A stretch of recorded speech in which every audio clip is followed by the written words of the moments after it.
ನಮಸ್ಕಾರ ರೀಪ, ಎಲ್ರಿಗೂ ಹೆಂಗಿದ್ದೀರಿ? ನಾವು ಬಿಲ್ಕುಲ್ ಆರಾಮ್ ನೋಡ್ರಿ. ನೀವು ಆರಾಮಿದ್ದೀರಂತ ಭಾವಿಸ್ತೀನಿ. ಇವತ್ತಿನ ಟಾಪಿಕ್ ಬಗ್ಗೆ ಭಾಳ ಮಾತಾಡೋದಿಲ್ಲ ನನಗೆ, ಯಾಕಂದ್ರೆ ಭಾಳ ದೊಡ್ಡ ಅವತಾರ ಪುರುಷ. ಸೊ ಶ್ರೀರಾಮಚಂದ್ರ ಅವನ ಬಗ್ಗೆ ನಾನೇನು ಮಾತಾಡಲಿ, ನಾನು ಭಾಳ ಸಣ್ಣಕ್ಕಿದ್ದೀನಿ. ಸೊ ಏನಂದ್ರೆ ಒಂದು ಹೇಳಲಿಕ್ಕೆ ಇಷ್ಟಪಡ್ತೀನಿ. ರಾಮಚಂದ್ರಗೆ ಬರೀ ಒಂದು mythological character or historical character ಅಂತ ಹೇಳೋದು ಭಾಳ ಭಾಳ ಸಣ್ಣದಾಗ್ಬಿಡ್ತದೆ. ಅಂದ್ರೆ ಅವನಿಗೊಂದು ಚೌಕಟ್ಟನಾಗ ಹಾಕ್ದಂಗೆ ಆಗ್ಬಿಡ್ತದೆ. ರಾಮಚಂದ್ರ ಇಸ್ ಕ್ಯಾರೆಕ್ಟರ್ ಲೈಕ್ ಎಲ್ಲ ಚೌಕಟ್ಟುಗಳನ್ನು, ಎಲ್ಲ ಇತಿಮಿತಿಗಳನ್ನು ಮೀರಿದವಾತ. ಆತನ ಬಗ್ಗೆ ಮಾತಾಡ್ಲಿಕ್ಕೆ ಟೈಮ್ ಸಾಲೋದಿಲ್ಲ. ಟೈಮ್ ಇದ್ದರೂ ನಮಗೆ ಕಂಟೆಂಟ್ ಸಿಗೋದಿಲ್ಲ, ಅಂಥ ದೊಡ್ಡ ಕ್ಯಾರೆಕ್ಟರ್ ಆತ. ಒಂದೇ ಹೇಳಲಿಕ್ಕೆ ಇಷ್ಟಪಡ್ತೀನಿ, ರಾಮ ನಮ್ಮ ಕಣದಾಗೂ ಇದ್ದಾನೆ, ಕಣದಾಗೂ ಇರ್ತಾನೆ ಮುಂದನು. ಸೊ ಇವತ್ತಿಂದ ಏನಂದ್ರೆ ನಮ್ಮ ಇಲ್ಲೇ ಹೈದ್ರಾಬಾದ್ ನಮ್ಮ ಮನೆ ಸಮೀಪ ಒಂದು ಅಯೋಧ್ಯ ಸೆಟಪ್ ಹಾಕ್ಯಾರ್ರಿ. ಅಯೋಧ್ಯ ರಾಮದೇವ್ರ ಗುಡಿ ಸೆಟಪ್ ಭಾಳ ಚಲೋ ಹಾಕ್ಯಾರ. ಅದನ್ನೇ ತೋರಿಸುವ ಅಂತ ನಿಮ್ಗೆ ಬಂದೀನಿ ಇವತ್ತು. ಹಾಗೆ ತೋರ್ಸ್ಕೋತ ಒಂದು ಹಾಡನ್ನು ಹಾಡ್ತೀನಿ ಇವತ್ತು. 2 ಕನಸು ಚಿತ್ರದ ಹಾಡು, ದೊರೆ ಭಗವಾನ್ ಅವ್ರ ನಿರ್ದೇಶನದ್ದು, ರಾಜನ್ ನಾಗೇಂದ್ರ ಅವ್ರ ಸಂಗೀತ, ಜಾನಕಿ ಅಮ್ಮ ಅವ್ರ ಹಾಡಿದ್ದು. ಸೊ ಎಲ್ಲರೂ ಇಷ್ಟಪಡ್ತೀರಿ ಅಂತ ಭಾವಿಸ್ತೀನಿ. ಮತ್ತು ಮುಂದಿನ ಕಂಟೆಂಟ್, ಮುಂದಿನ ಸಿಂಗಿಂಗ್ ಬ್ಲಾಗ್ ಜೊತೆ ಸಿಗ್ತೀನಿ. ಟಾಟಾ, ಬಾಯ್ ಬಾಯ್. ಈಗ ಹಾಡ ಕೇಳಿ ಎಂಜಾಯ್ ಮಾಡಿರಿ.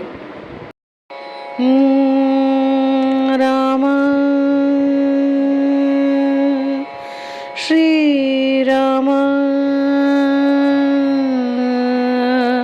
ಜಯ ಜಯ ರಾಮ.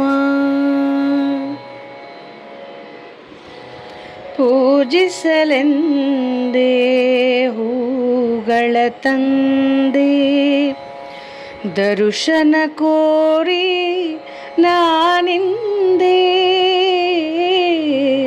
ತೆರೆಯೋ ಬಾಗಿಲನು ರಾಮ, ತೆರೆಯೋ ಬಾಗಿಲನು. ಮೋಡದ ಮೇಲೆ ಚಿನ್ನದ ನೀರು ಚೆಲ್ಲುತ್ತ ಸಾಗಿದೆ ಹೊನ್ನಿನ ತೇರು. ಮಾಣಿಕ್ಯದಾರತಿ ಉಷಿ ತಂದಿಹಳು, ತಾಮಸವೇಗಿನ್ನು ಸ್ವಾಮಿ ತೆರೆಯೋ ಬಾಗಿಲನು.